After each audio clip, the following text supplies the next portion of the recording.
Defensiveness exposes weakness. The moment you begin to justify your actions, your choices, or your character, you unintentionally reveal that someone else's words have power over you. Defensiveness is not simply a response, it is an admission. It signals that the accusation struck something sensitive within you, something unsettled, something you fear others might believe.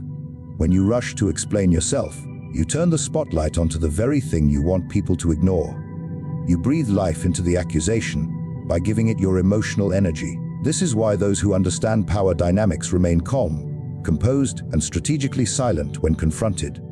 They know that defending themselves merely validates the other person's attempt to provoke or undermine them. Powerful individuals understand that perception matters more than explanation. When you defend yourself, you are not shaping perception. You are reacting to someone else's attempt to shape it for you. You show that your emotional state is dependent on external opinions. You tell the world you are not centered, that you are easily pulled off balance. People who study human behavior know that attackers often accuse, not because they seek truth, but because they seek control. They want to gauge your reaction, to measure your vulnerability, to see whether they can influence your internal world. The instant you react defensively, you confirm their suspicion, you are influenceable. That moment of defensiveness becomes a window into your inner world, exposing your need for validation, your anxiety about judgment, your fear of being misunderstood. These are vulnerabilities you should never broadcast. Those with true authority operate differently. They let their presence, their history, and their consistency speak for them. They know that those who matter do not require explanations, and those who demand explanations often seek to destabilize, not to understand. When you stand firm and refuse to defend yourself, you demonstrate that your identity is not negotiable. Your value is not open for debate. You show that your self-belief is intact and independent of anyone's approval. This is why the strongest people rarely rush to justify their choices. They know explanations often weaken the gravity of their actions. Words can dilute power, reactions can diminish stature, defensiveness can erode respect. The world instinctively respects those who remain unshaken under pressure. When you do not defend yourself, you subtly communicate that the accusation is too small, too insignificant, too unworthy of your attention. You imply that the accuser is operating from insecurity, envy, or misunderstanding. The absence of defense becomes its own powerful statement. Silence becomes a mirror in which the accuser sees their own pettiness. Composure becomes a shield that deflects doubt. Your lack of reaction forces others to question the intention and credibility of the one who attacked. People begin to wonder why you are so calm, so confident, so unmoved. That curiosity strengthens your image and weakens your critic. The power begins to shift, not because you defended yourself, but because you refused to. Defensiveness is a sign that someone else has set the frame of the conversation. Remaining unshaken proves that you are the one who controls the frame, the tone, and the meaning. Most people treat silence as emptiness, as a lack of response, as the absence of a strategy. But silence is rarely empty. It is a deliberate choice, a calculated instrument, a psychological weapon capable of shifting the balance of power in an instant. When someone attacks you, questions your intentions, or throws accusations meant to destabilize you, the natural instinct is to respond quickly and loudly. People feel the urge to defend, to correct, to explain, but this instinct works against them. It gives the other person exactly what they want, proof that they reached you. Silence, however, denies them that satisfaction.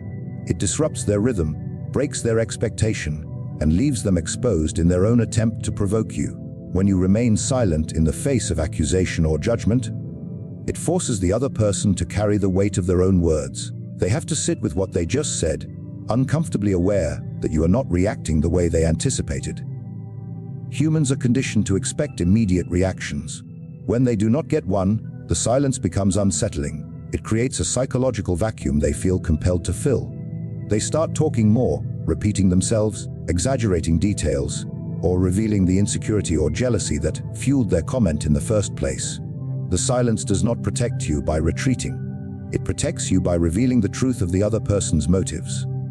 Their emotional state becomes louder than your quiet. Their intentions become clearer than any defense you could have spoken. Silence becomes a spotlight shining directly on them. Silence is also a form of emotional mastery. It shows that you are not governed by impulse or ego.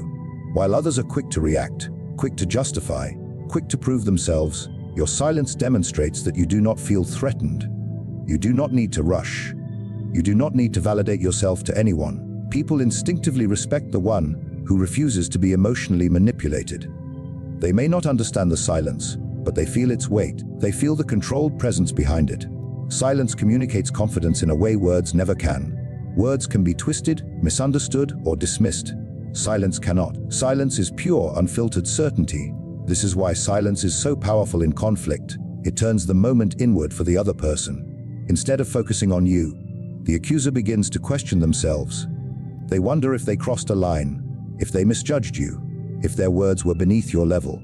They worry they revealed too much emotion while you revealed nothing. In that moment, they lose their advantage. They lose their momentum. They lose face, and you gain the upper hand simply by refusing to play the role they prepared for you. The silence you maintain creates a psychological imbalance, forcing them to adjust while you remain firmly in control of your own state. Silence also gives you time. Time to assess, to interpret, to decide your next move with precision rather than impulse. In power dynamics, the one who speaks first often surrenders control. The one who holds silence shapes the environment. Silence slows the interaction down, putting the emotional pressure on the other person while freeing you to stay strategic. It transforms a moment of potential vulnerability into a demonstration of internal strength. Silence is not the absence of response. It is the elevation of response. It is the refusal to be pushed, pulled, or provoked by anyone who seeks to shake your ground. It turns the confrontation back on the accuser, making them face the echo of their own intentions, while you stand unmoved in the center of the storm. The ability to redirect instead of react. Most people walk into confrontations unarmed because they accept the frame handed to them. When someone accuses them, challenges them, or tries to undermine them, they instantly respond inside the boundaries the other person created. They answer questions they never needed to answer, justify actions that required no justification, and defend themselves against claims that were never worthy of acknowledgement. By reacting, they step onto the other person's battlefield, where every move they make weakens their position. But powerful individuals understand that the true advantage lies not in countering attacks, but in transforming the situation itself. They do not defend. They reframe. They shift. They redirect the attention, the pressure, and the narrative back onto the accuser without raising their voice or losing composure. Redirection works because it takes control away from the one who initiated the confrontation. When someone challenges you, they expect resistance. They expect you to fight the accusation head on, to deny it, to defend the truth as you see it. But when you refuse to engage with the accusation directly, you disrupt the mental script they anticipated. You move the conversation away from their chosen terrain and onto ground where you hold the advantage. Instead of answering, you question. Instead of explaining, you observe. Instead of defending, you shift focus. This unexpected change forces the accuser to navigate unfamiliar territory, and in doing so, they reveal their motives, weaknesses, and insecurities more clearly than if you had confronted them openly. Redirection is subtle but surgical. It does not require aggression or hostility. It requires precision. Suppose someone accuses you of being too confident. A reactive person would deny it, soften themselves, or apologize for intimidating others. A strategic person would calmly reply. Confidence tends to bother those who feel overshadowed. In that single sentence, the frame changes entirely. The accuser must now confront the implication that the issue lies within themselves, not within you. The pressure they attempted to place on you returns to them with greater weight. And you did not defend yourself for a moment. You elevated yourself above their attempt. This technique exposes the emotional and psychological state of the other person. People who accuse you are often projecting their own frustrations, envies, or insecurities. Redirection forces that projection into the open. If someone claims you achieved something through luck, the reactive response is to list all the hard work you put in. But the strategic redirection is, people often label what they can't replicate as luck. Now the accuser is put into the position of explaining their bitterness, while you remain untouched and unbothered. You gain control without ever entering the defensive. Redirection also preserves your energy and mental clarity. Defending yourself drains you because you are fighting on someone else's terms. Redirecting keeps you calm, grounded, and in command. It allows you to maintain your identity instead of bending under pressure. It shows that you are not controlled by others' definitions or accusations. You decide what you engage with. You decide what narrative is allowed to exist. You decide which frame holds power. Most importantly, Redirecting protects your image. When you react defensively, you appear uncertain, insecure, or guilty. When you redirect with composure, you appear confident, intelligent, and unshakable. Others watching the interaction notice this immediately. They see that you are not rattled, not confused, not emotionally threatened. They see that the accuser loses balance while you stay in full control. Redirection turns every attempt to trap you into an opportunity to elevate yourself. It transforms attacks into demonstrations of your strength. It keeps the power in your hands, not by fighting harder, but by refusing to fight on the wrong battlefield. Reputation carries more weight than any explanation you can offer in the heat of the moment. Your reputation is not built in one conversation or one confrontation. It is crafted over time through consistency, action discipline, and the pattern of choices you make every day. When you defend yourself, you are relying on words to protect you. But when you have a strong reputation, your actions speak on your behalf long before your mouth needs to. People trust what they have repeatedly observed, not what you suddenly try to convince them of when you feel cornered. Words can be doubted. Consistency cannot. And this is where true power lies, the ability to let your track record be your shield instead of your anxiety forcing you to explain yourself. The moment you become defensive, you imply that your reputation is weak, unstable, or unproven. You suggest that you fear people might believe the accusation because you have not yet built the foundation that could silence doubts on its own. A well-established reputation creates a barrier around you, an invisible fortress that cannot be easily penetrated by anyone's attempt to undermine you. When someone challenges a person with a strong, consistent identity, the audience instinctively leans toward the one whose actions have always aligned with strength. They trust the pattern, not the noise. They believe what they have seen, not what they are suddenly being told. A well-crafted reputation protects you even when you are silent. You do not need to rush to defend yourself, because people already know who you are. Your reputation also serves another purpose. It sets the emotional tone for how others interpret accusations against you. If you are known as disciplined, focused, controlled, and reliable, people assume the best of you when someone tries to discredit you. They do not believe rumors easily. They do not question your intentions without evidence. They give you the benefit of the doubt, because you have earned it through your behavior. But if you react defensively, you chip away at that benefit. You introduce doubt where none existed before. You make people question your composure. You make them wonder whether there is truth hidden behind your urgency to explain. A strong reputation does the opposite. It makes people question the accuser. It puts pressure back onto them, not you. Reputation is not simply about how others see you. It shapes how you see yourself. When you know you have acted with integrity, strength, and consistency over time, you do not feel the need to justify your decisions. You do not beg for approval or validation. You trust your own character because you have spent years sharpening it. This internal certainty radiates outward. People feel it in your presence. They sense it in your calm. They hear it in the silence you maintain when provoked. A person who knows their worth does not rush to prove it. They let their history speak louder than any accusation ever could. The absence of defense becomes a confirmation of strength. A solid reputation also gives you leverage in future situations. When people know you as someone who does not crumble, does not overreact, and does not lose control, they treat you differently. They approach you with caution, respect, or even admiration. They become hesitant to challenge you impulsively because they understand that your reputation forms a protective shield around you. Attacking you without evidence puts them in a position of risk. They know they may be the ones who look insecure or dishonest if they fail. In this way, your reputation acts not only as your defense but as a quiet, constant deterrent against future attacks.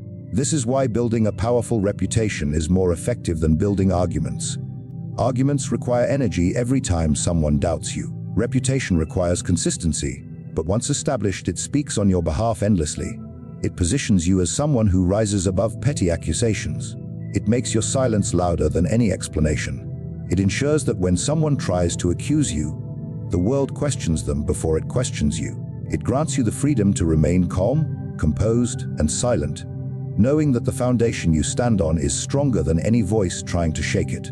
The ability to turn accusation into leverage. Most people see accusations, criticism, and confrontation as threats. They respond with fear, panic, or emotional reaction because they believe their identity or credibility is at risk. But individuals who understand power view these moments differently. They see them as opportunities, moments where their composure, strength, and presence can stand out more sharply than in any peaceful situation. When someone tries to corner you with an accusation, they expect you to stumble. They expect you to defend yourself, to react emotionally, to show a crack in your armor. But when you remain steady and use the moment to elevate yourself instead of shrink, you transform the attack into a stage that spotlights your dominance. Turning accusation into leverage begins with emotional neutrality. Instead of reacting to the pressure, you absorb it and redirect it. You treat the accusation not as a wound but as a signal that someone feels threatened enough by you to attempt to strike. This alone is revealing. People rarely attack those they consider insignificant. They attack what intimidates them, what competes with them, what they cannot control. Understanding this shifts your perception from, "Why is this happening to me?"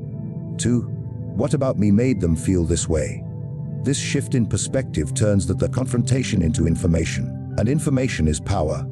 It helps you understand the dynamics at play, the insecurities of the accuser, and the leverage points in the situation. The next step in turning accusation into leverage is to use your composure as a weapon. When someone attacks you and you do not flinch, do not rush to explain, do not justify, and do not collapse into emotional defensiveness, you display a level of internal strength that most people lack. This calm confidence becomes magnetic. Others watching the situation begin to shift their perspective. They see you as grounded, unbothered, unshaken. They see the accuser as emotional, reactive, and unstable. Without saying a word, you invert the power dynamic. The pressure that was aimed at you rebounds onto the one who initiated it. Their attempt to weaken you ends up weakening them instead. In that moment, the accusation becomes leverage, not because of what was said, but because of how you chose to respond. Another powerful way to turn accusation into leverage is by using the moment to reveal the true character of the other person. When you stay calm, their hidden motives begin to surface. They talk more, expose their frustrations, reveal their envy, or display their need for dominance. What they intended as an attack becomes a confession. People can see their intentions clearly because your silence, composure, or strategic redirection acts like a mirror. Instead of you being on trial, the accuser becomes the one under examination.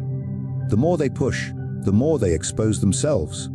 The moment that was meant to weaken you transforms into a demonstration of your insight and emotional intelligence.